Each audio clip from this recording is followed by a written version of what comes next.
আমি মুমিনদেরকে বলতে চাই, আপনাদের জীবনের উদ্দেশ্য হবে আল্লাহর রাস্তায় শাহাদাত। আপনারা সর্ব অবস্থায় আল্লাহর কাছে দোয়া করবেন।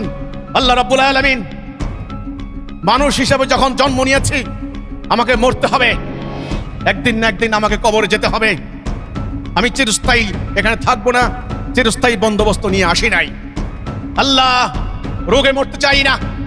হাসপাতালে গিয়ে আমাকে অক্সিজেন দিয়ে বাঁচিয়ে রাখো, ইঞ্জেকশন স্যালাইন দিয়ে বাঁচিয়ে রাখো, বাঁচতে চাই না।